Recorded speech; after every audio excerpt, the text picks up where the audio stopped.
Hey there. Tonight we're going back. Not to castles and kings, but to the edges of history. The part that doesn't make it into paintings. We're talking about medieval peasants. The ones who didn't ride horses or wear crowns. Who survived plagues, hunger, cold, and 100 small indignities, all without a title to their name. No glory, no legacy. Just long days, short nights, and a quiet kind of strength most of us wouldn't last a day in. If this kind of calm, slow history helps you unwind, feel free to like the video and subscribe, but only if it actually brings you peace. And let me know in the comments where you're listening from, and what time it is right now. It's always strangely comforting to see who's out there falling asleep to the same quiet story. So, dim the lights. Turn on a fan if you like that soft background hum. Settle in and let's begin. At the edge of the map. This village doesn't have a name, or if it did, no one remembers it. It sits in a shallow valley somewhere in the vague middle of nowhere. A soft crease in the land, just distant enough to avoid roads, records, or royal attention. You wouldn't find it on a map. If you had a map, which you don't, you've never even seen one. Here, the world ends where the trees begin. The forest is thick and slow-moving, like something ancient that's only barely tolerating your presence. The fields stretch outward in irregular patches of green and brown, worked until exhaustion, then worked some more. Somewhere to the north is a river. You've never seen it, but you've heard it mentioned, in the same tone one might speak of dragons or saints. This is where you were born, and where you'll die. Maybe 60 steps from one to the other. The homes are rough and slumped, as if the wind has pushed against them too many winters in a row. The walls are wattle and daub, that is, mud, straw, and sticks, carefully woven together and patched endlessly with whatever the weather hasn't taken yet. Roofs are thatched, and they sag under their own weight, always leaking in places you can't quite reach. The village smells like wet wool, smoke, and earth. A sour edge of livestock. A trace of damp rot. None of it surprises you anymore. It's the smell of living here. The road leading in is not really a road, just a muddy track where ox carts have worn a pair of grooves deep enough to collect rainwater and mosquitoes. No one important has travelled it in years, perhaps ever. Most days pass quietly. A distant bell marks the hours from a chapel in another village, if the wind carries the sound.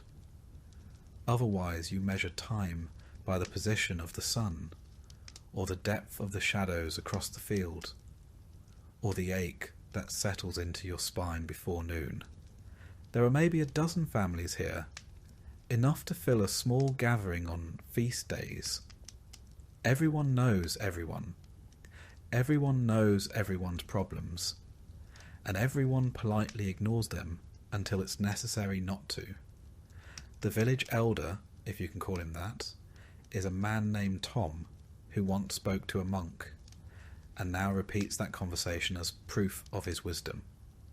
No one questions it. Tom's hut hasn't collapsed. His goat seems healthy. That's as close to leadership as anyone requires. Nothing here is precise. There are no written records, no deeds, no land surveys. Boundaries are understood in terms of past the old elm, or where the ground gets soft.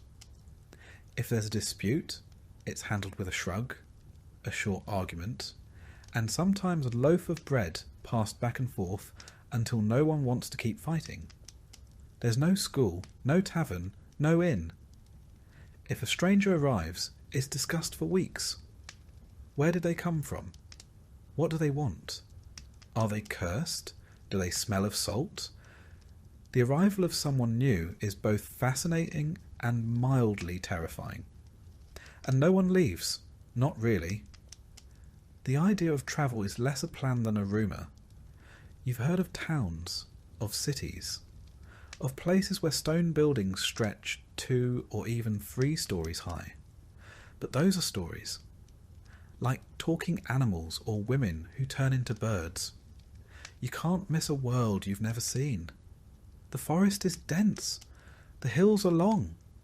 The roads, if they exist, are known more for bandits and bad luck than any promise of arrival. What would you do, even if you reached one of those distant places? You don't speak any other dialect. You don't carry coin. You don't know the customs. You don't even know how old you are. So you stay. There's safety in the familiar, even if it's hard, even if it's dull, even if the roof leaks and the well runs low and the same stew has been bubbling in the pot for 3 days. There's comfort in routine, in knowing where the firewood is, in knowing who to ask when your fence collapses, in knowing which patch of sky tells you when to bring in the sheep. You wake with the light. You sleep when it fades. You work in between. It isn't much, but it's life. And somehow, in the quiet rhythm of it all, there's a kind of peace. A kind that doesn't ask questions, that doesn't need to understand anything beyond what's visible from the top of the nearest hill. You might hear, once in a while, about a war, or a king dying, or a comet in the sky that scared a village 5 days' walk from here. But the news never seems to reach you directly. Just stories passed through too many mouths to carry weight. They lose their urgency somewhere between the merchant and the shepherd's cousin. Even time feels different here. Seasons don't shift cleanly. They bleed into each other. A damp spring becomes a wet summer. A hard frost turns into the kind of winter that chews through your boots. You don't count years. You count harvests, dry ones, wet ones. The bad one when the rye grew black with rot. The good one where the barley came in thick and heavy, and even old Marjorie smiled for a week. His steward does. He collects grain, asks questions, writes things down. You answer carefully, never with too much detail. He doesn't seem to like detail. You've never met the king. You're not entirely sure what he does, but you know his name, and you say it when you pray, just in case it matters. Because here, on the edge of the map, most things don't change, and when they do, it's usually for the worse. Still the hearth glows. The roof mostly holds. The pottage is warm. And tomorrow the same sun will rise over the same hills. And for now, that's enough. In your lifetime, you'll walk hundreds of miles, but almost all of them will be in circles. Most people in the medieval countryside never travelled more than a few miles from where they were born.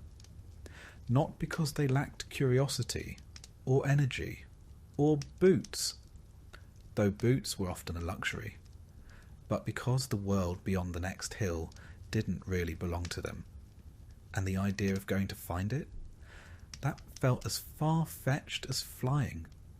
You grew up learning the names of every patch of land between your home and the edge of the field.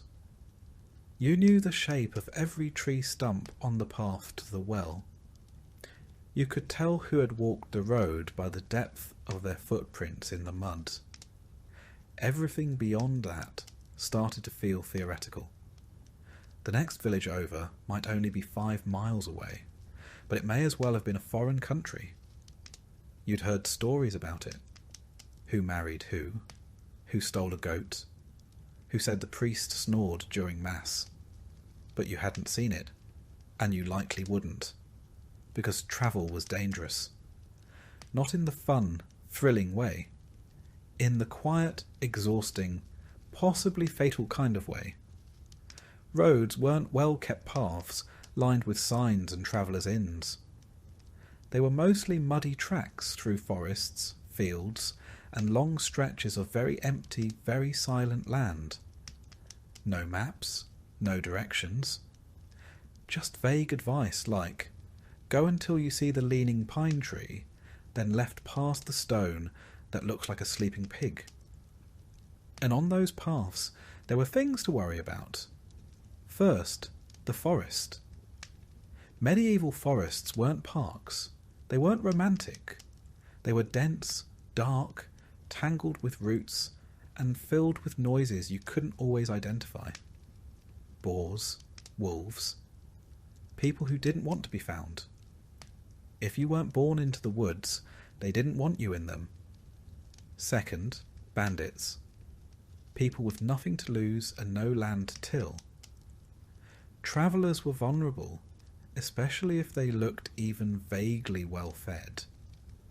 A man walking with purpose might be assumed to have coin. A woman might be travelling alone because she had something worth stealing. You learned quickly that confidence wasn't armour. Third, getting lost. This wasn't a minor inconvenience. If you wandered off track, there was no one coming to find you. You couldn't follow a river downstream and hope for the fest. You could go days without seeing another soul. Your body could disappear into the bracken like smoke. People wouldn't know you were missing until the next feast day, when someone finally asked about you, and someone else just shrugged. Then there were the practical concerns. If you travelled too far, who would tend your field? Who would feed the animals? What if the Lord Steward came by to collect a tax while you were gone? You couldn't explain absence to a man holding a ledger. Your duties didn't pause just because you were curious about what lay beyond the horizon. And even if you did make it to another village, what then? You weren't expected. You weren't welcomed. Outsiders brought problems, disease, crime, strange ideas. You spoke a slightly different dialect, used different phrases, maybe even held your spoon differently. You could be met with suspicion, or worse. Hospitality wasn't universal. Food was scarce, and beds were already full. The safest place was home. Not because it was particularly safe, but because it was familiar. You knew which part of the roof leaked, which chickens wandered too far, which neighbour might lend you a tool without asking too many questions. Out there, no one owed you anything. Still, people did travel sometimes. Not peasants usually, but merchants, monks, messengers. People with protection, or a purpose, or both. You might see them once or twice a year, coming through with carts full of wool or salted fish, trailing stories behind them like campfire smoke. They spoke of cities where buildings were made of stone, and shops sold spices, and people walked streets that didn't turn to soup every time it rained. It sounded impossible. You listened, but you didn't dream too hard. Because even if it were true, what would you do in a place like that? You couldn't read. You didn't own coin. You wouldn't know which customs were expected. The city could swallow you whole, and no one would even know your name. So you stayed. Not because you were afraid, though sometimes you were, but because you had things to tend, a fence to mend, a niece to watch over, a bit of barley to dry, and a dozen other tasks that all needed doing before the sun dipped below the tree line. And because, truthfully, you didn't need the world to be bigger than it was.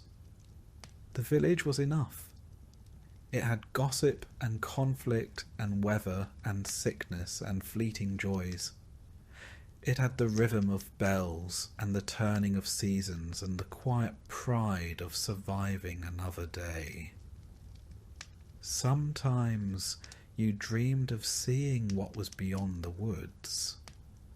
But most days you just hoped the stew wouldn't burn while you fetched water. The village was enough. It had gossip and conflict and weather and sickness and fleeting joys. It had the rhythm of bells and the turning of seasons and the quiet pride of surviving another day. Sometimes you dreamed of seeing what was beyond the woods, but most days you just hoped the stew wouldn't burn while you fetched water. Some people did leave, usually the desperate or the reckless, sometimes the ambitious. A young man might set out in search of work, or adventure, or a cause worth dying for. He might come back with a limp, or a story, or not at all. And when he didn't return, no one said much. Just shook their heads and said, "He went beyond the trees," as if that explained everything. Maybe it did. For those who stayed, life was small, but it was also known. You weren't lonely exactly. You shared your days with family, neighbours, animals, and the land itself. There was comfort in repetition, comfort in the familiar complaints. You didn't need to see a distant city to understand the value of warmth, or taste cinnamon to know the joy of sweet bread, or cross a kingdom to feel love or sorrow or boredom or hope. And as the years wore on, and the aches settled deeper into your joints, and the children grew taller than the fence posts, the idea of travel faded. Not with regret, but with understanding. Some people were meant to move. You were meant to stay. There is no blueprint, no architect, no pile of neatly labelled lumber waiting to be assembled. Just mud and wood and whatever else the landscape hasn't already claimed. Your home isn't a house, not in the way most people think of one. It's more like a compromise between shelter and weather, between effort and decay, between what you needed and what the land reluctantly agreed to give you. You begin with the frame, rough-hewn timbers from the nearest trees, cut with tools that have passed through more hands than you can count. The wood isn't straight. It bends a little, it warps. But you don't mind. Neither are your walls. Once the frame is up, you weave thin branches or flexible sticks between the posts, a process called wattle. It's not elegant. It's not even particularly quick, but it holds together, for the most part, like the rest of your life. Then comes the daub, a mix of mud, straw, manure, and water. You slap it on by hand. You press it between the gaps. You smooth it just enough to keep the wind out and pretend it's deliberate. It dries slowly, cracking in the sun, occasionally falling off in clumps that need to be redone before winter. You get used to the smell. Eventually, you stop noticing it. The roof is thatch, layers of dried straw packed tightly together and tied to the beams. When it's fresh, it's golden, almost pretty. Then the rains come. Then the birds come. Then time comes. The colour fades. The edges fray. Holes appear where you never expected them, and you start placing buckets in places you hoped you'd never have to. You don't shingle it. You don't waterproof it. You just keep patching it until the whole thing threatens to become more patched than roof. At some point, you wonder if it might be easier to live under a cart. The floor is dirt. You tell yourself it's packed firm. And it is, sort of.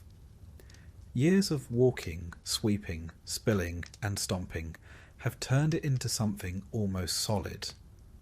But when it rains, it softens again. When it freezes, it cracks.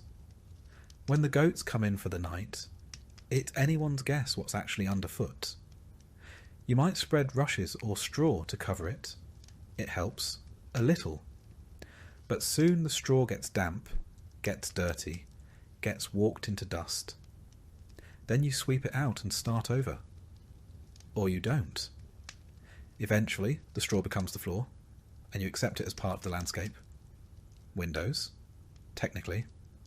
Openings in the wall, anyway. Covered with wooden shutters that swing awkwardly and never quite close flush.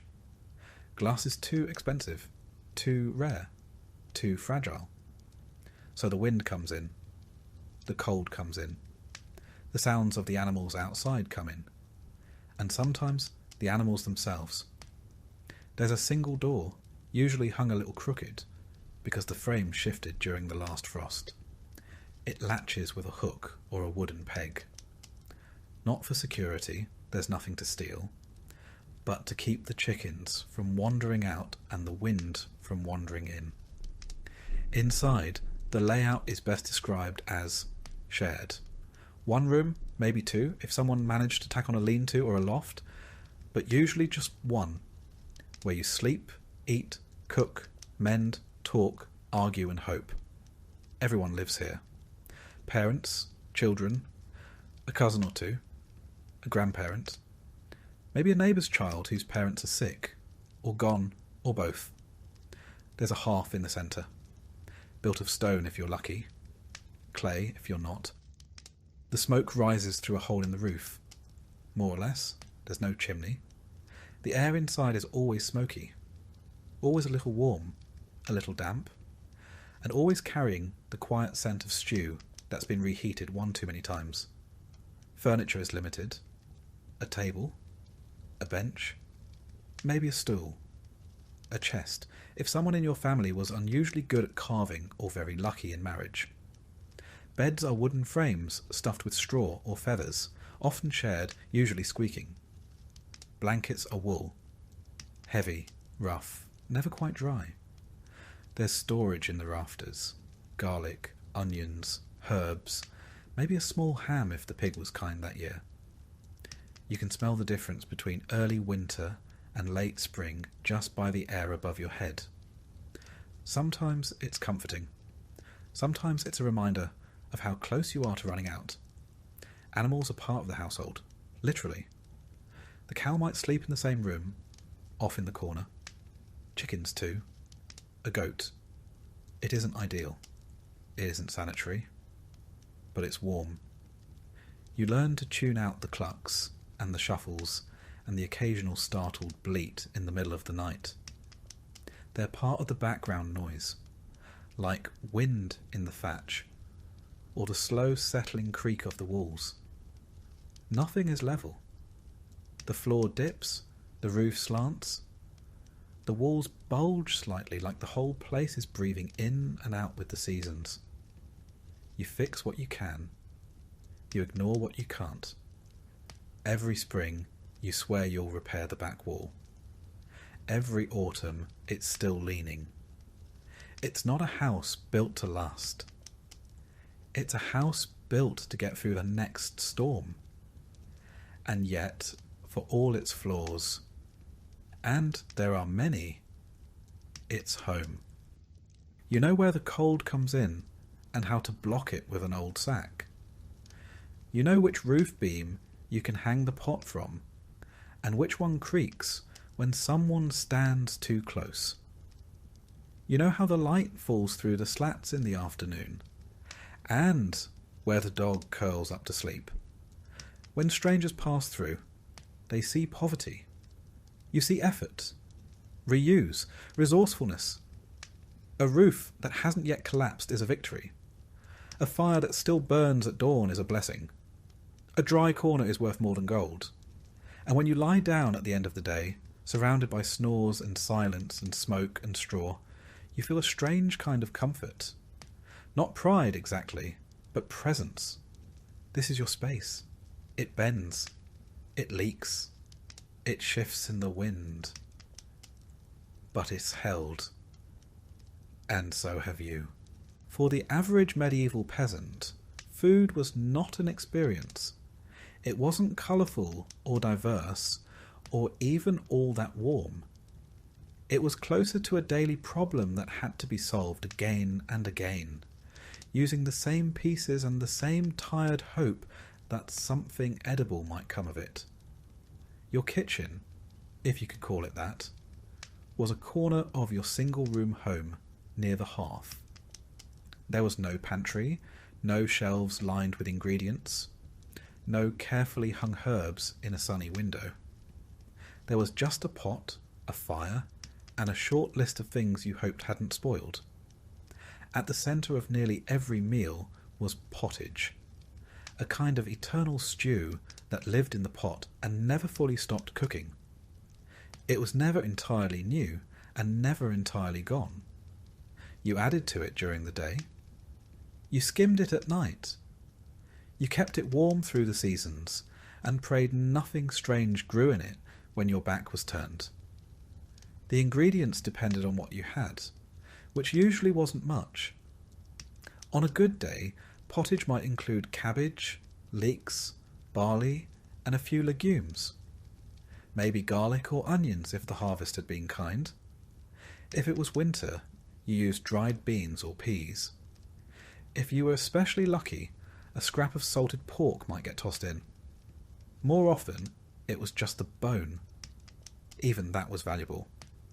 You could boil a single bone for days, hoping it would remember what meat tasted like.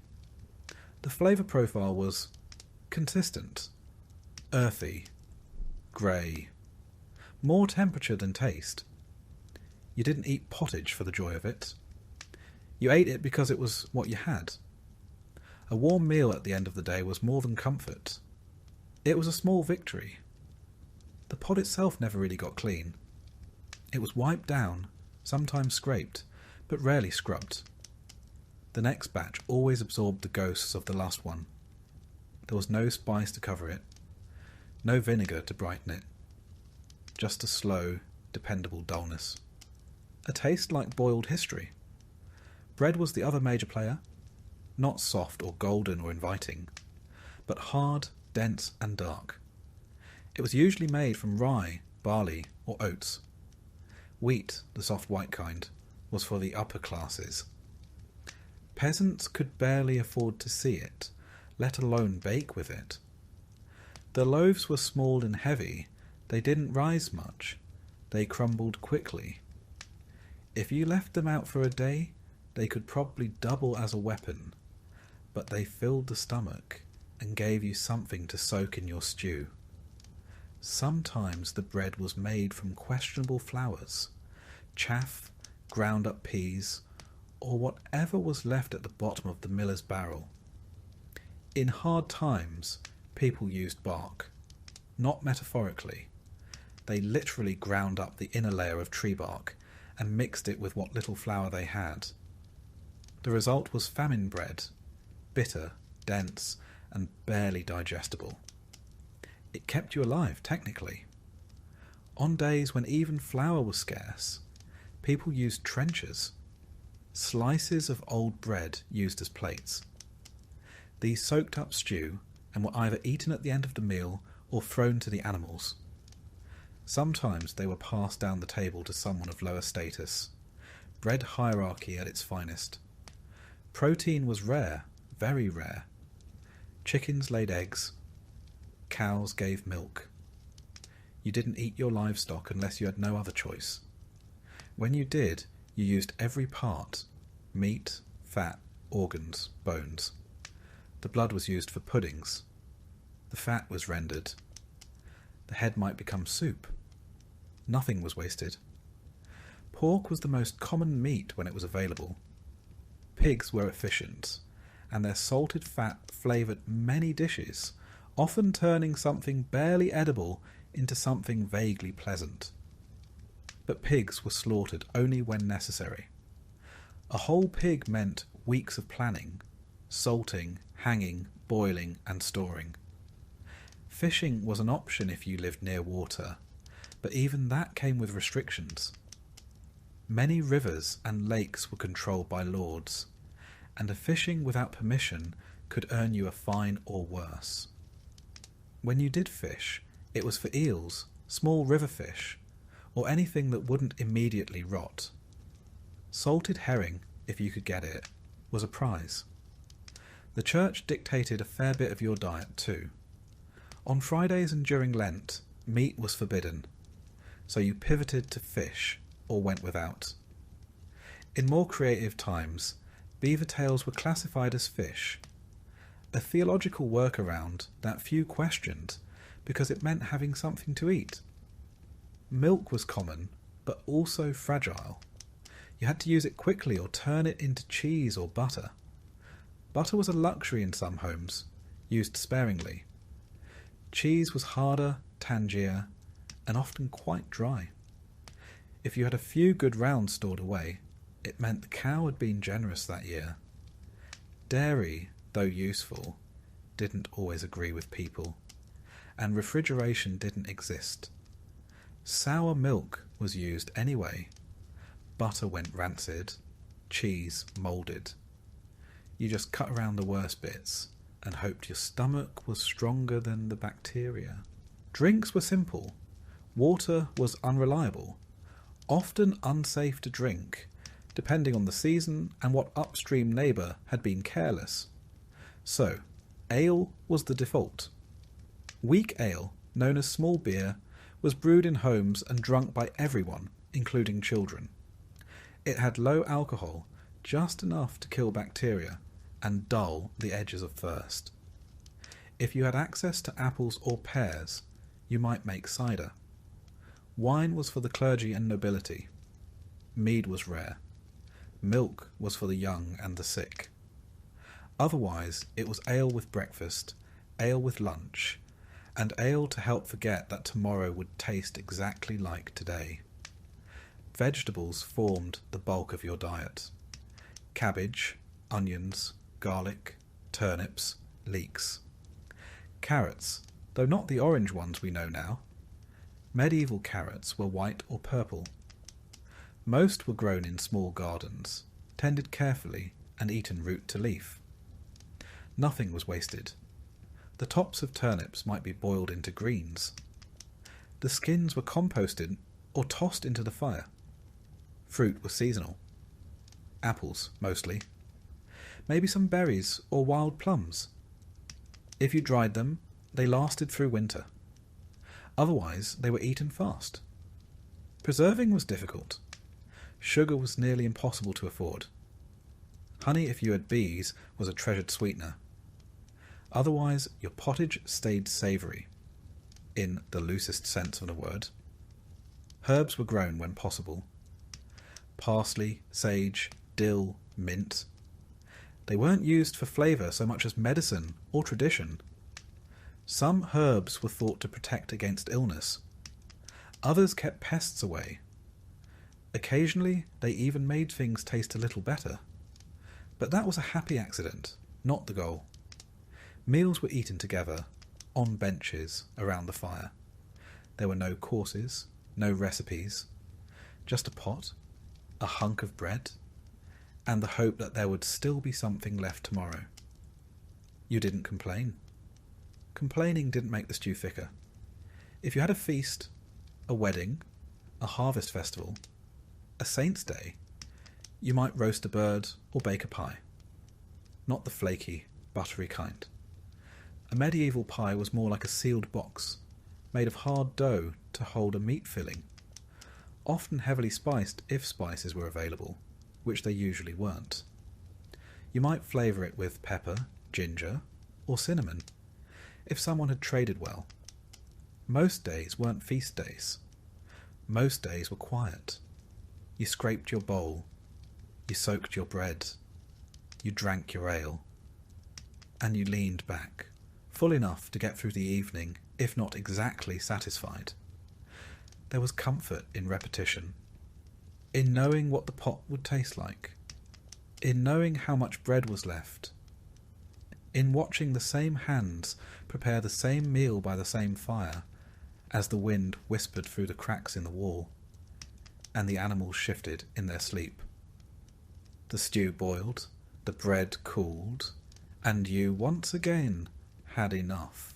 If you were a medieval peasant, you didn't own much. You might have a patch of land, a few tools, a couple of animals, a crooked house you built with your own hands. But none of it, technically, was yours. It all belonged to the Lord, not a king, not someone mythical or distant, just your local landholder, the one who lived up the hill in a slightly less crooked house, with slightly better food, and a roof that probably didn't leak. He owned the land, which meant he owned everything on it, including, in a sense, you. You were what was called a villain. That's not an insult. It's a category. You worked the land, but you didn't own it. You were bound to it. You couldn't leave without permission. You couldn't pass it on freely. You owed labour, goods, and deference. You weren't a slave, but you weren't exactly free either. Your relationship with the Lord wasn't built on conversation.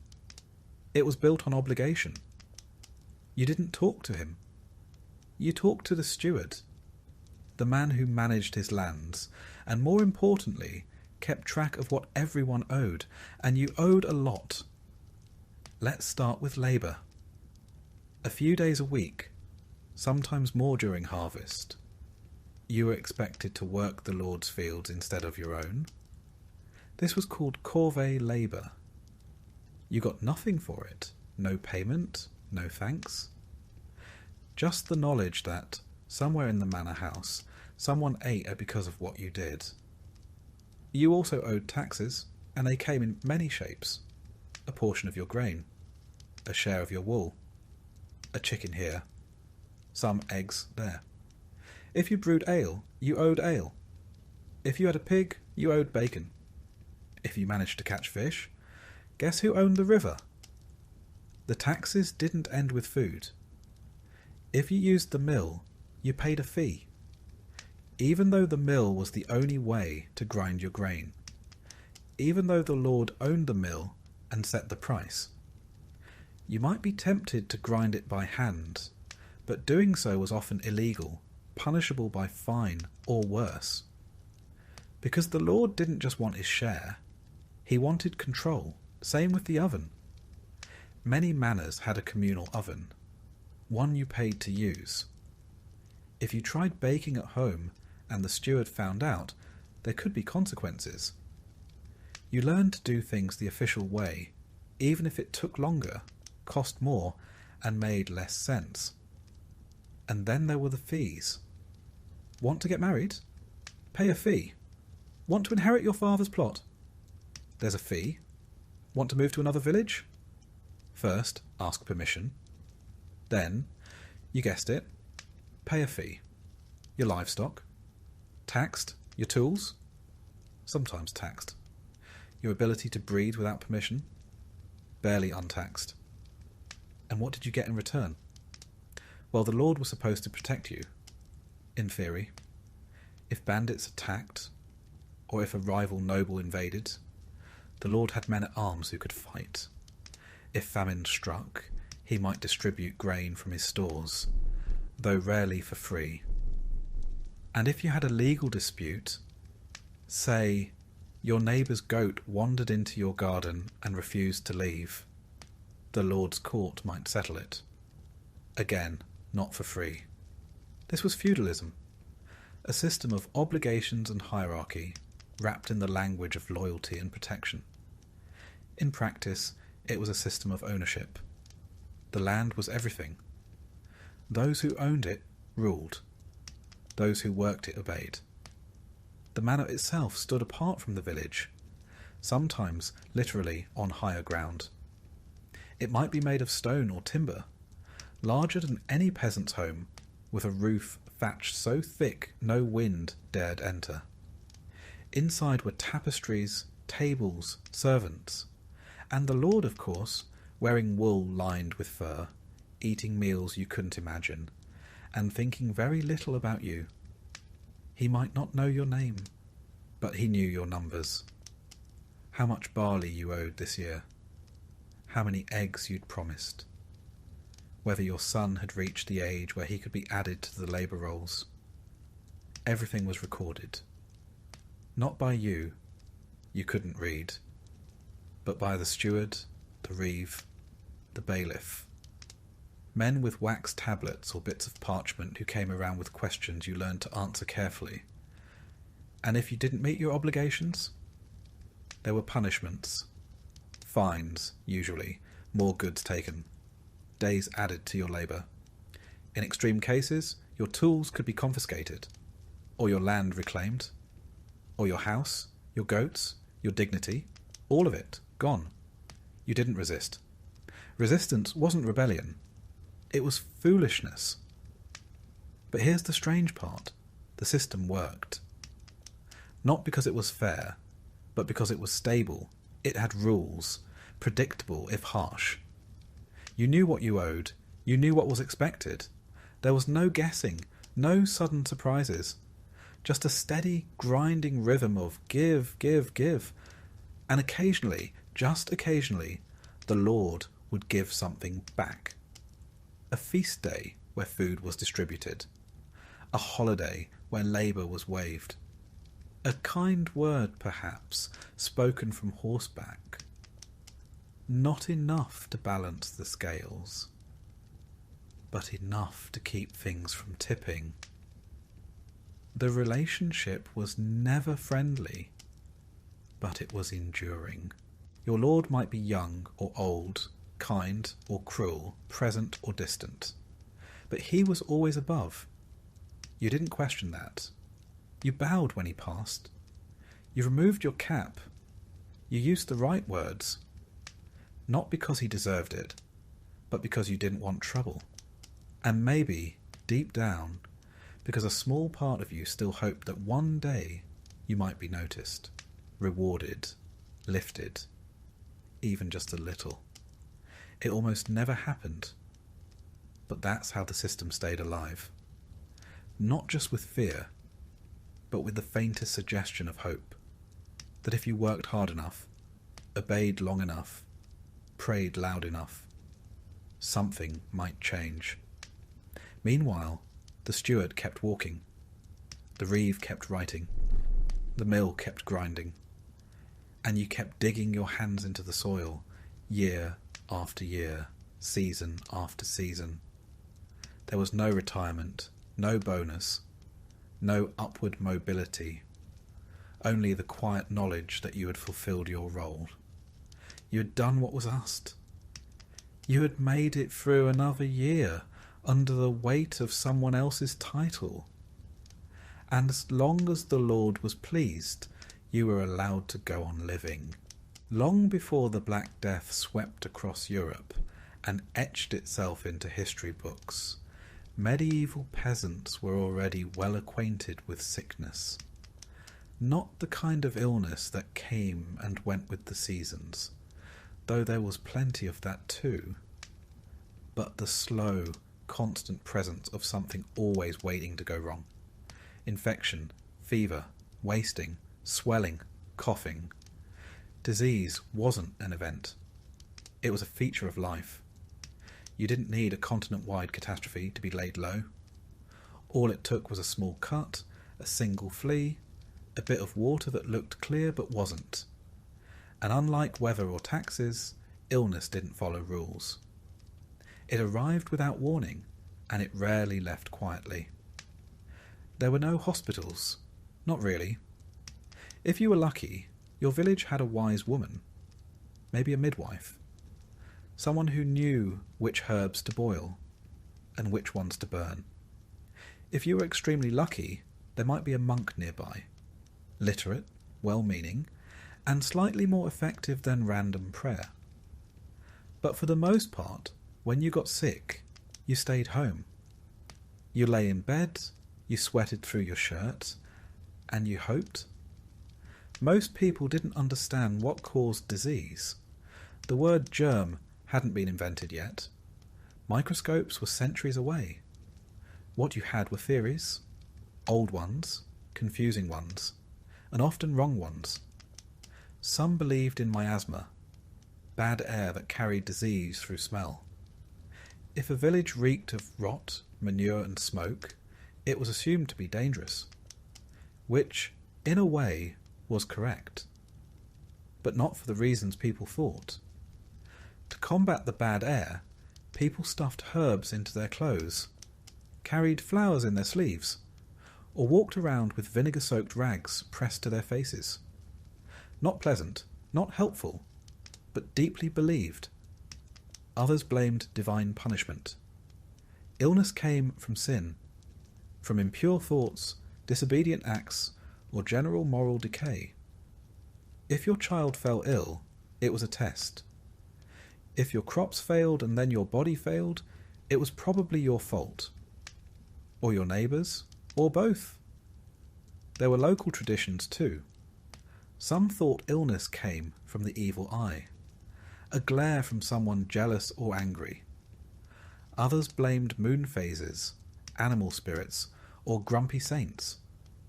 One particularly popular explanation was that sickness entered the body through the soles of the feet. The solution? Boil them. And if that didn't work, burn something nearby. Possibly your mattress. The cures were as strange as the causes. If you had a fever, you might be bled. A local man would arrive with a blade, a bowl, and more confidence than training. Sometimes leeches were used, sometimes sharp stones. The idea was to balance your humours: blood, phlegm, yellow bile, and black bile. If they were out of sync, so were you. No one ever saw these humours, of course, but they were blamed for nearly everything.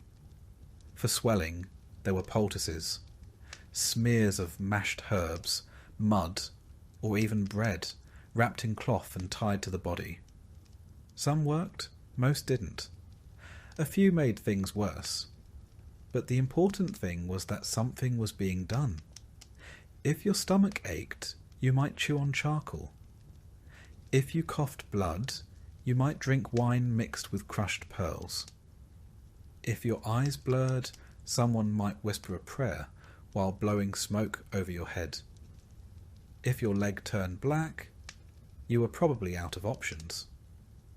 And then there were the plague amulets, bits of metal or bone worn around the neck, sometimes inscribed with protective words, sometimes blessed by a priest. Some people buried onions in the corners of their homes. Others hung garlic above the door. One popular remedy was to tie a live chicken to the infected area and hope the illness transferred to the bird. It rarely did, but hope was in short supply, and people clung to whatever they could. Sickness was isolating, but not in the way we think of now. You didn't quarantine, you didn't call for help, you just tried to work until you couldn't. When that moment came, you lay down, and others carried on. Children were fed, animals were fed, you were given broth maybe, and a few murmured prayers. Sometimes illness passed. The fever broke. The swelling went down. You walked again, slowly, with a new limp and a deeper respect for warm soup. Other times it didn't, and your family lit a candle. Plague, in the broader sense, wasn't always the dramatic kind that left bodies in carts. More often, it was a slow infection, skin turning dark, limbs swelling, a cough deep enough to rattle the walls. Smallpox, leprosy, dysentery. Even the flu could sweep through a village and leave half the population in bed. There were no case numbers, no charts, just stories. A traveller from another village said the cough had started there last week, or someone heard that 3 children had died near the river. You paid attention. You started boiling more water. You left herbs under the door. You kept your distance, even if no one said why. Death was not always feared, but it was recognised. People knew when it was near. They knew the signs. Breathing that slowed, skin that cooled, eyes that turned dull. There were prayers for the dying, soft ones, whispered by firelight. When the Black Death finally did arrive in the 14th century, It hit with a violence that dwarfed everything before it. But by then, the world was already familiar with sickness. The idea that you could be well in the morning and gone by night was not new. It was just happening more often. The plague came in waves, and each time it returned stronger, stranger. Buboes swelling in the neck and groin. Fever that stole the mind. Blood that darkened and bubbled.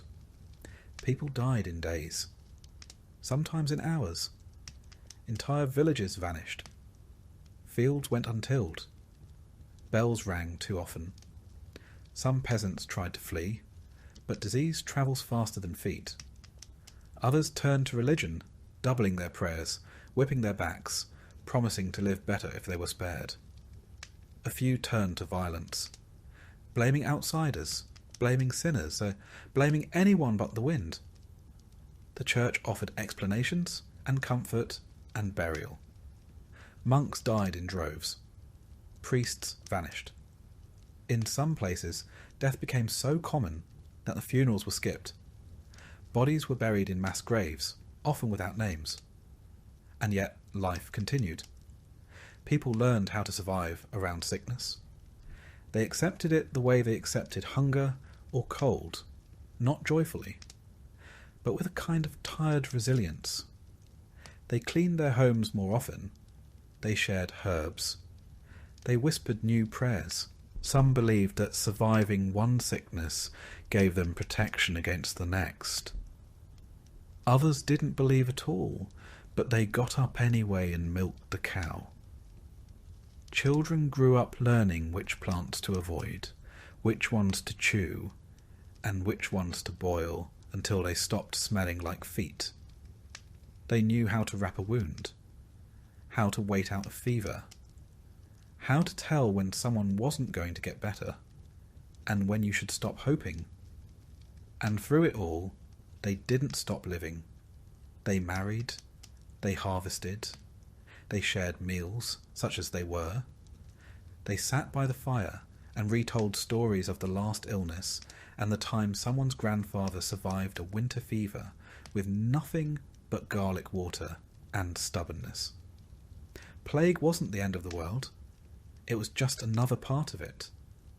And for those who endured, survival became its own kind of resistance. A quiet, stubborn refusal to go quietly. A belief that tomorrow would come. And if it didn't, someone else would remember your name. Or at least the way you always added rosemary to the broth. Night in the medieval countryside wasn't peaceful. It was silent in the way a cave is silent. Full of creaks, distant sounds, and the kind of quiet that makes you notice how loudly your own body exists. The day ended when the light failed, and everything that wasn't already put away had to be dealt with quickly. Because once darkness fell, the world shrank to the size of your hearth. There was no artificial light, no candles burning freely into the night. Wax was too valuable. If you had a tallow lamp, it was reserved for emergencies or religious devotions. Most nights, the fire dimmed, the coals glowed softly, and that was all. And so you slept. But not in the way we think of sleep. Not in a single, unbroken stretch. Sleep in the Middle Ages came in 2 acts. First sleep, then a waking period, and finally a second sleep. This rhythm wasn't accidental.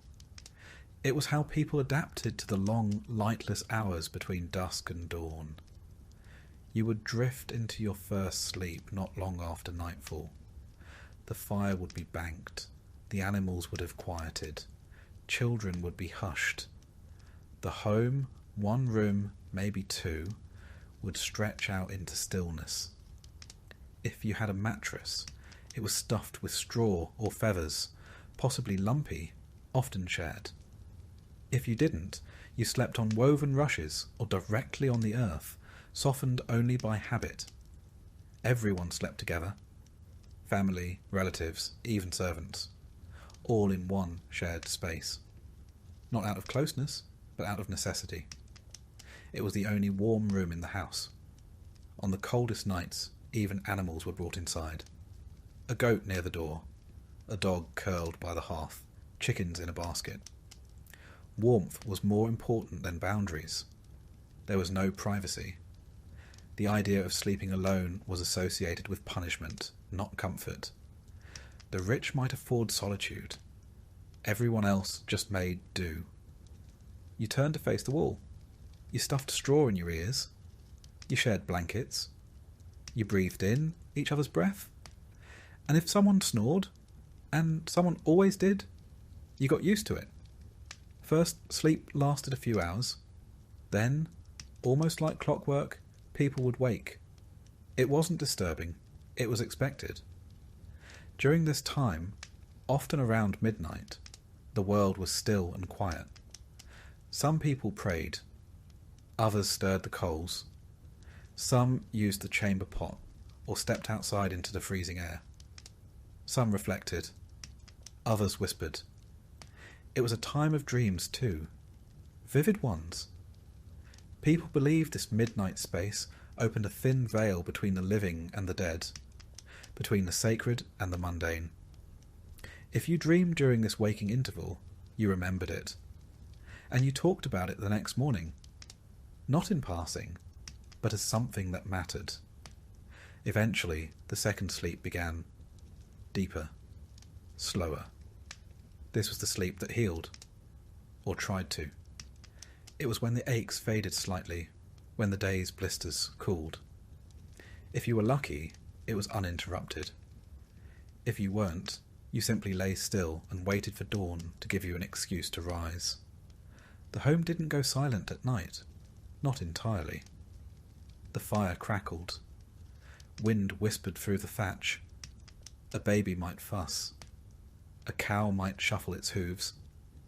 Sometimes the night was broken by coughing, the wet, rattling kind that never seemed to end. And everyone noticed, but no one said anything. It was understood. The fear of the dark was real, and not irrational. The night carried real dangers, both imagined and entirely physical. Wolves, for instance. In some regions, their howls came close enough to the village to raise hairs on the back of your neck. They weren't just creatures of legend, they were real, and hungry. Then there were thieves, rogues, strangers, fires that started from a careless coal, roofs that groaned under snow, and less explainable things. Ghosts, spirits, demons, witches. You didn't talk about them openly, but you knew they were out there. To protect the household, you followed rituals. You placed iron by the door, made the sign of the cross above the hearth, whispered protective blessings over the straw mattress, hung herbs, rosemary, sage, rue, above entryways. Sometimes you tied a bit of string around a child's wrist, just in case. Even with protection, some families believed that sleep left you vulnerable, that the soul wandered while the body rested. So people tucked in carefully, covered mirrors, faced the bed toward the fire, avoided sleeping with their feet pointed toward the door. The cold was its own enemy. It seeped through walls, through thatch, through poorly sealed doors. People didn't sleep under mounds of blankets. They layered wool, fur, cloaks, tunics. The idea of undressing for bed would have seemed absurd. You slept in your clothes, sometimes in your boots.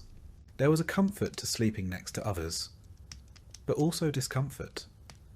Someone always shifted. Someone always murmured. There were elbows, knees, the occasional surprise from the family dog. But this was normal. You didn't expect silence. You expected closeness. And in that closeness, you found a strange kind of security. You heard your father breathe, your child twitch, your grandmother mutter a prayer in her sleep. It wasn't peaceful, but it was human. It was shared. When you dreamed, your dreams mattered. A field of wheat might mean prosperity. A snake, illness. A broken tooth could mean death. You learned to interpret these things. Or you found someone who could. The village had dream readers. Not officially, but everyone knew who to ask. The church had its own ideas. It warned that some dreams were from the devil, that sleep was a time when temptation could slip in. You were told to pray before bed, to avoid certain thoughts, to keep your soul ready in case the night was your last. Because it could be. People went to sleep and didn't wake up. Illness could take hold while you rested. A fever could rise. A cough could deepen. And by morning, someone might be gone. Quietly, as if stolen. This uncertainty gave every morning a slightly reverent tone. When the light returned, and the rooster cried out, and the coals were stirred back to life, it meant you'd survived again. You sat up slowly. Every joint reminded you of your age, no matter how young you were. The cold bit your nose. You wiped your face. You looked around and counted bodies. Everyone who stirred was accounted for. Everyone who didn't was checked on. And then, once the living were confirmed, the day began. Water was fetched, bread was prepared, animals were fed. The dream you had, if it was important, was shared, and the memory of the night faded, not erased, just softened, folded into the next stretch of time. In winter, sleep came early and stayed late. In summer, it shortened, but the rhythm remained. First sleep, a waking hour. Second sleep, a world without clocks, but not without routine. And for all its discomfort, there was something grounding in that rhythm. Something honest. You didn't aim for comfort. You aimed for endurance. And if you happened to find rest along the way, a moment of warmth, a particularly quiet night, a dream that didn't leave you afraid, that was a gift. One you didn't question. One you didn't expect to gain too soon. Some years, you're simply hungry. Other years, you're in a famine. It's not the same. Hunger is manageable. It has rules. You stretch food. You ration. You hope. But famine breaks the rules.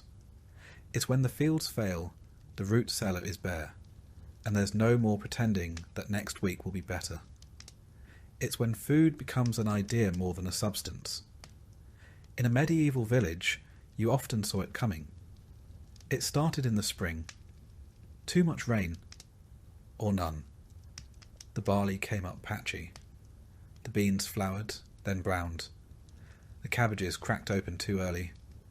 The wheat heads stayed stunted, bowed like they were already mourning something. You noticed. Everyone did. At first no one said it. But the looks were exchanged. The calculations made. Quietly. Internally. How much is left from last year? How much seed can we keep? How much can we afford to eat? The answers were never good. The hardest part was knowing what to do next. Not in winter, but in summer. Because that's when you had to choose between planting the seeds or grinding them into flour. Between saving for a harvest that might never come, or feeding your child one more bowl of something warm. And so the portions began to shrink. The stew got thinner. The bread got smaller. The bowls didn't come back empty. They just came back less often. You didn't panic. Not yet. You told yourself this happened once before, or that another village might have extra, or that the manor stores could fill in the gaps. Hope was still on the table, just not much else.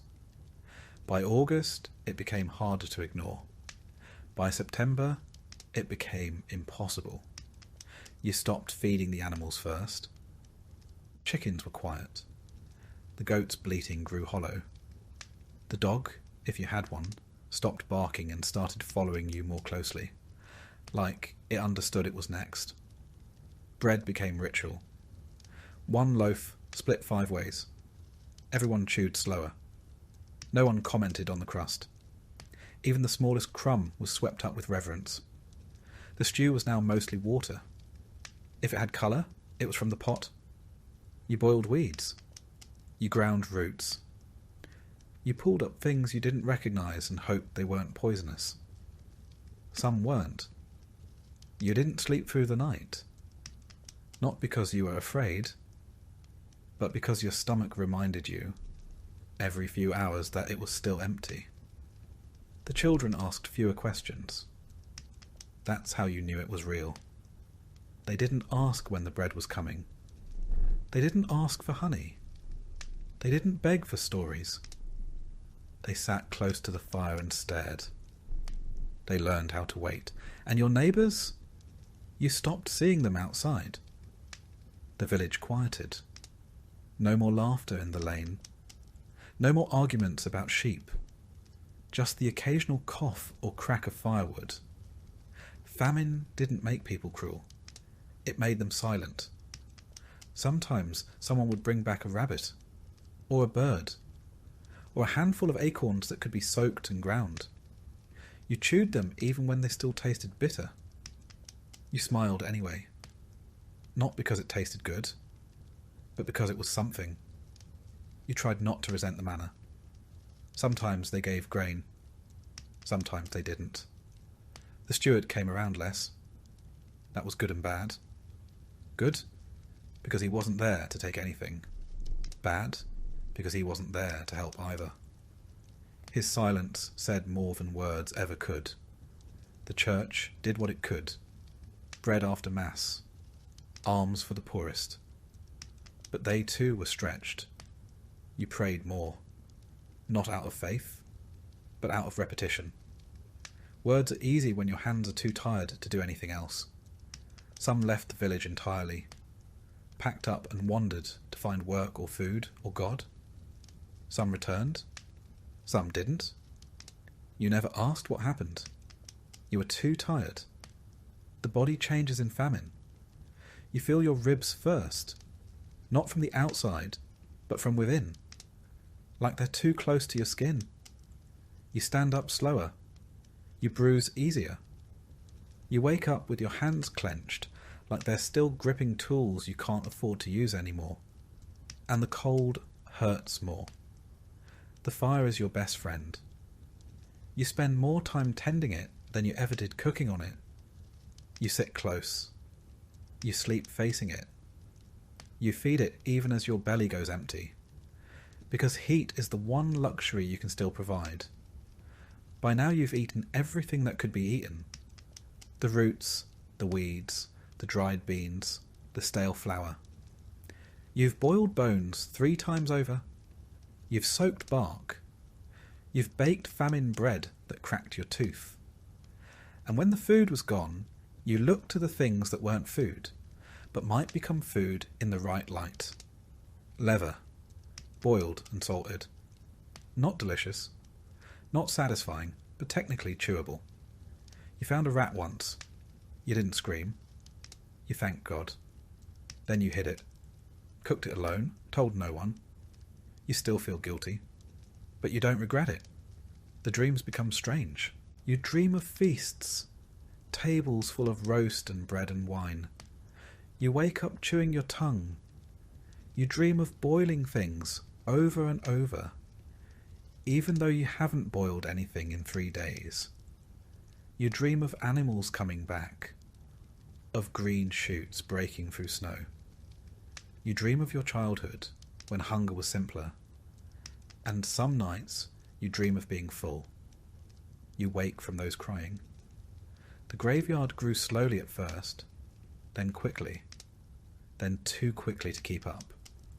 You knew someone had died when the church bell didn't ring. It meant there weren't enough hands to lift the rope.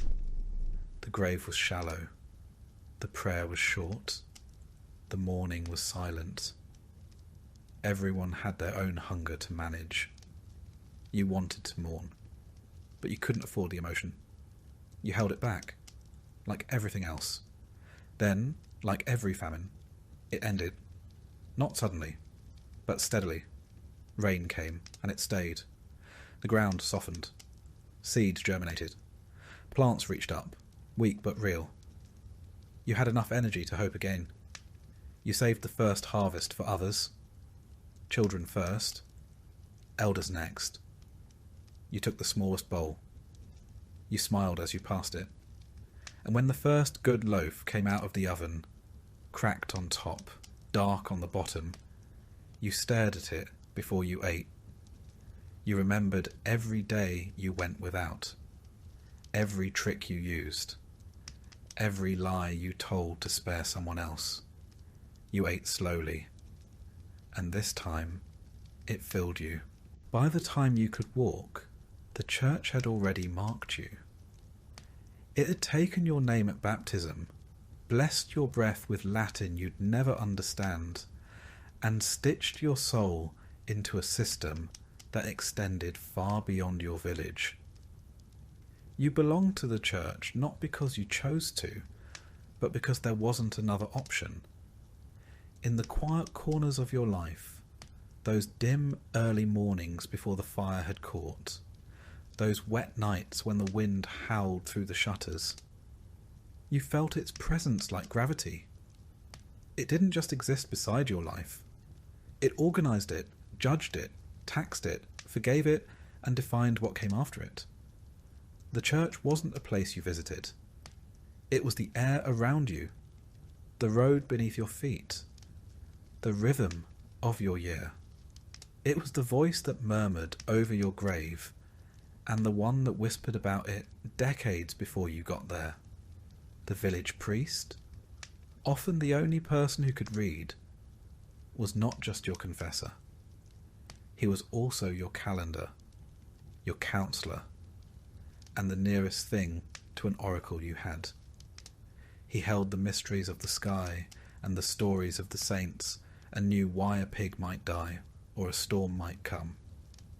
He walked through the village like a man carrying both blessing and threat in his robes. You brought your sins to him in whispers, hoping he wouldn't look disappointed. You tried not to think about what he knew. You saw him at birth, marriage, and death, three of the only guaranteed ceremonies of a peasant's life. And in between, he spoke for a God you feared more than you loved, because love, you were told, required obedience. Latin was the language of the Mass, and it might as well have been a spell. You stood in the church beside your family, feet numb from cold, listening to words that never belonged to you. You didn't know what the priest said as he lifted the bread, but you believed, or tried to, that something invisible had happened. That the bread wasn't bread, that the wine wasn't wine, that the murmuring of words and gestures could move the divine. You didn't speak the words, but they moved through you anyway. You mouthed along where you could. You crossed yourself when the others did.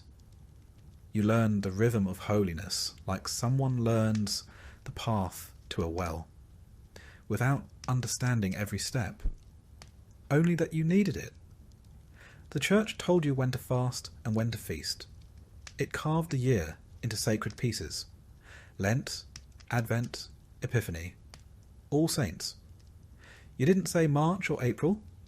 You said after Easter or near St. Michael's. It told you what you could eat, when you could eat it, and how guilty you should feel about enjoying it. 40 days without meat before Easter, followed by a feast so rich it made you dizzy. Friday fish, even if you lived nowhere near water. Almond milk for the wealthy. Turnips and cold broth for everyone else. On saint days, you shared what you could. On fast days, you imagined what you couldn't. But even when your bowl was empty, your plate was full of rules. Your calendar wasn't just for prayer. It was also for payment. The church collected 1/10 of your yield, no matter the season. Grain, eggs, wool, chickens, cider.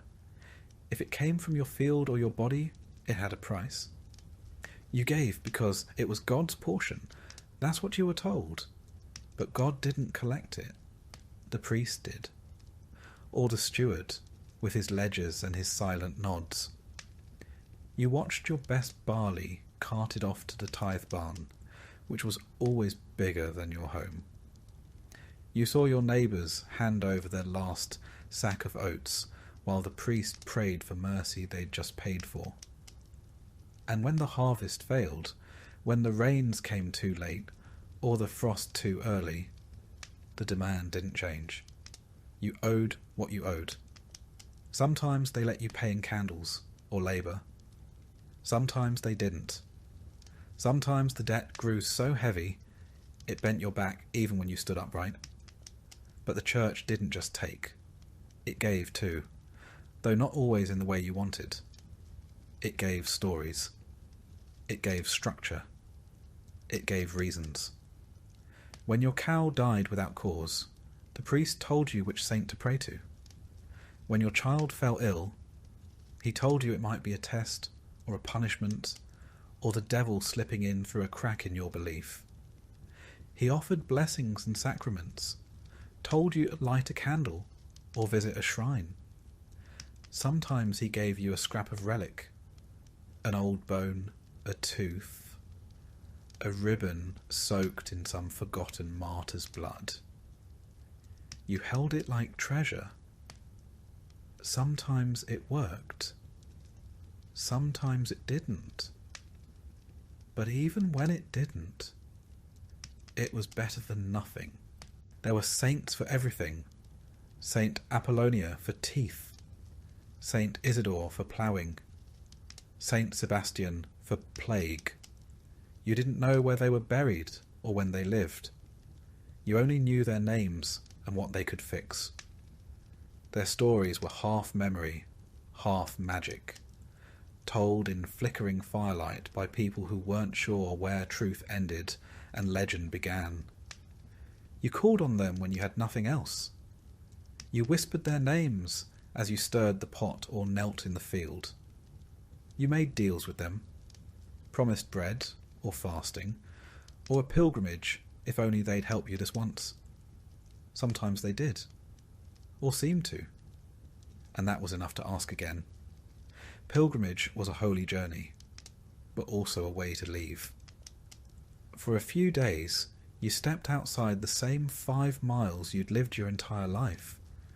You walked roads you didn't know, toward shrines you'd only heard of.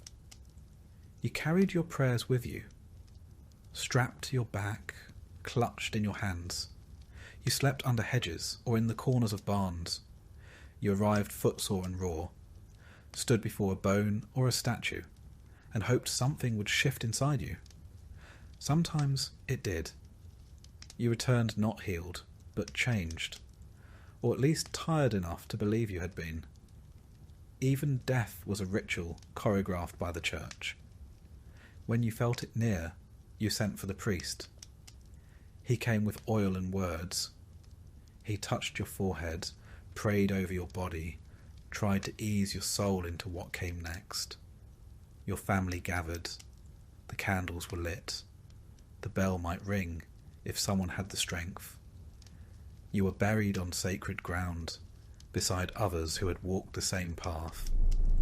And then came the masses. Your family lit more candles, paid for prayers, hoped the priest remembered your name in his chants. Because even in death there were debts. The church taught that your soul might not go straight to heaven. It might linger in purgatory, a shadowed hallway between suffering and salvation. You could wait there for years, or centuries, or longer, unless someone helped, unless someone prayed, paid, lit enough candles, said your name often enough to pull you through. And so your family paid what they could. The poor gave bread, the rich gave land, all to shorten a stay in a place no one had seen, but everyone feared. Because fear too was part of the church's gift. The church explained the world when no one else could. It told you why the rains failed, why your child didn't wake, why illness took the young and spared the cruel. It told you that suffering had purpose, that obedience had reward. It gave you structure in the middle of chaos, and that structure, even when it burdened you, gave you peace. Not comfort, always, but peace. You never questioned the church's power. Not seriously, not out loud. You might grumble about the tithe or curse when the priest looked the other way, but you never stopped showing up. You didn't stop kneeling. You didn't stop crossing yourself when the bell rang.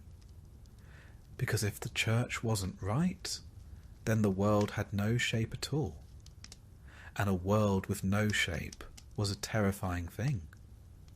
Even when the priest drank too much, even when the bishop demanded too many taxes, even when the indulgent seller passed through town with a cart full of promises and a purse full of coins, you still believed, or you acted like you did, which, in the end, was mostly the same, because belief was less about what you thought than what you did. You didn't understand the Latin, but you understood the structure. You stayed inside it because it was the only way forward. And when you died, you hoped the bells would ring, and the candles would burn, and your name would be said often enough to matter. You hoped the saints still listened. You hoped your sins had been counted and forgiven in equal measure. You hoped the church, in all its weight and mystery and dust and gold, would carry you the rest of the way. You might think that after everything they endured, after the famines and plagues, after the tithes and taxes and the heavy boot of the manor's authority, peasants would have risen up more often, that the weight of centuries of suffering would have built up until it cracked the walls of their villages, until one cold morning the frost would thaw and something inside them would snap. You might think they would have gathered in fields and marketplaces, tools in hand and fire in their hearts, shouting that they would kneel no longer. But they didn't. Not often, not for long, and never all at once. There were revolts, yes, the Peasants' Revolt in England in 1381, the Jacquerie in France a few decades earlier. Small uprisings scattered across Europe like stones thrown into a still pond. Angry voices in places where the lords had taken too much, pushed too hard, taxed one coin too many.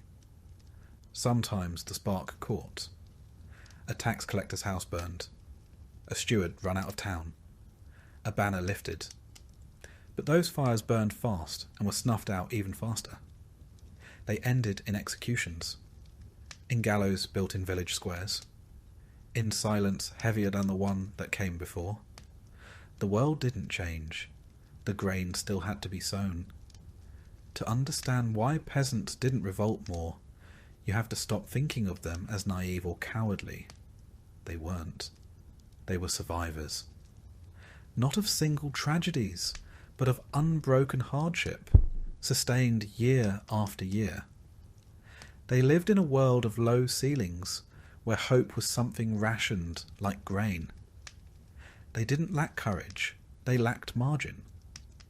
In a life where every day was spent just trying to keep the roof patched and the soup warm, there was no space left for rebellion. You could plan a revolt, or you could dig potatoes. You couldn't do both. The truth was, the system worked. Not because it was just all kind or efficient, but because it was ancient. It had sunk its roots into the habits of generations. It didn't need to be explained. It simply was. You owed labour. You owed grain. You owed the church its tenth, and the Lord his harvest. You owed a quiet nod when the reeve passed your door. You were born into that owing, and unless you were exceptionally lucky, you died in it too. But by staying within those bounds, you could survive. Barely, yes, but you could. The cost of stepping outside those rules was too high. The manor had soldiers, the church had excommunication. The king had no idea you existed, but he had laws that still bound you like rope. The penalty for defiance wasn't always death. Sometimes it was worse. Banishment, starvation. Your family left to carry the debt you tried to escape. Everyone had heard a story. A father taken. A mother whipped. A cousin who disappeared after refusing to pay. The stories were passed down not to stir rebellion, but to prevent it. Besides, rebellion often didn't feel like an option, because the people you lived beside were not strangers. They were your kin, your neighbours. You shared fields, tools, fences and prayers. Even if you hated the steward, you might still marry his daughter. Even if you resented the tithe, you still brought bread to Mass. The village wasn't a place you could leave easily, nor was it one you could tear apart without tearing yourself apart in the process. To revolt against the manor was, in some small way, to revolt against the rhythms of your own life. It's easy, centuries later, to imagine the peasant as a figure of eternal submission, head bowed, hat in hand. But this picture misses the complexity of their world. Submission wasn't servitude, it was negotiation. Most peasants did not simply suffer. They adapted, they bartered, they bent. They found cracks in the walls and made homes in the spaces between the rules. A pig kept off the ledger, an extra sack of rye buried in the earth, a bribe given in eggs rather than coin. These were the rebellions they could afford. They were practical people. Their world was not governed by ideology, but by weather. The question was not what is just, but will this feed us through winter? And justice, if it ever came, was a luxury they didn't trust. Lords changed, priests were replaced, rules shifted, but the wind still blew, the soil still needed turning, and children still cried from hunger. You didn't revolt against that. You endured it. The church played its part too, and perhaps more effectively than the sword. It taught that suffering was holy, that endurance was righteous, that the meek would inherit the earth, though it never said when. You were taught that your trials were not punishment, but purification, that your obedience would be rewarded not in this life, but in the next. And if the promise of heaven wasn't enough, the threat of hell filled in the rest. Fire, torment, gnashing of teeth, all waiting for the proud, the rebellious, the ones who said no. And yet, the peasants were not passive. Their resistance was just quieter. They gossiped about the steward. They sang rude songs about the Lord's habits. They laughed when the priest stumbled on a sermon.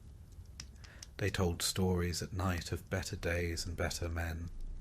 They found dignity in the smallest acts, a shared crust, a well-timed silence, a field tended just a little differently than the rule book said. Their rebellion was in the way they survived, despite it all. Not because they accepted the system, but because they made it bend just enough to let them breathe. Sometimes, of course, things changed. A lord died and his son was kinder. A new bishop forgave debts. A terrible storm reminded the powerful that even they were mortal. But those changes came from above. The peasant's job was to wait, to endure, to hand down what little they had, and to teach their children to be quiet when they had to be, and brave when they could be. And there were dreams. Of course there were. You might not have called it revolution, but you thought about a different life. You dreamed of a day when your child wouldn't have to carry the same burdens, when no one would knock on your door with a list of dues, when your back wouldn't ache before 30, when you could sleep without worrying about wolves or soldiers or winter. Those dreams kept you going, but they lived beside reality. You didn't expect them to come true. You just needed them to stay alive. What's perhaps most astonishing is not that peasants revolted so rarely, but that they managed to keep their culture, their faith, their families intact despite the weight of the system pressing down on them. They kept songs alive that no one wrote down. They passed stories from one hearth to the next. They remembered which plants healed and which ones didn't. They taught one another how to pray, how to birth children, how to bury the dead. They created a continuity that outlasted kings and crusades. And they did it not with banners or battles, but with persistence. Persistence was their rebellion. When the manna demanded too much, they survived anyway. When the church taxed their sins, they still lit candles. When the world turned against them, they huddled close and waited for spring. The fields may have belonged to someone else, but the soil still remembered their hands. Revolution didn't live in them the way it would in later centuries, in the speeches of radicals or the slogans of crowds. But there was a different kind of strength in the way they endured. To live a life of hardship without letting it harden you completely was its own kind of defiance. To kneel, not because you were weak, but because you knew you could rise again tomorrow. That, too, was a form of resistance. And so they endured, quietly, without monuments or songs written in their names. They endured in the rhythm of the plough, in the smoke rising from cottages at dusk, in the lullabies sung beside dying fires. They endured in stories whispered to children who would grow up and tell them again. History often forgets them, or folds them into a footnote beneath kings and conquests. But the peasants were the thread that held the tapestry together. Without them, there would have been no harvests, no cathedrals, no armies to march under banners. They built the world even as they were kept from owning it. They may not have overturned their lords, but they outlasted them. And maybe that is revolution enough.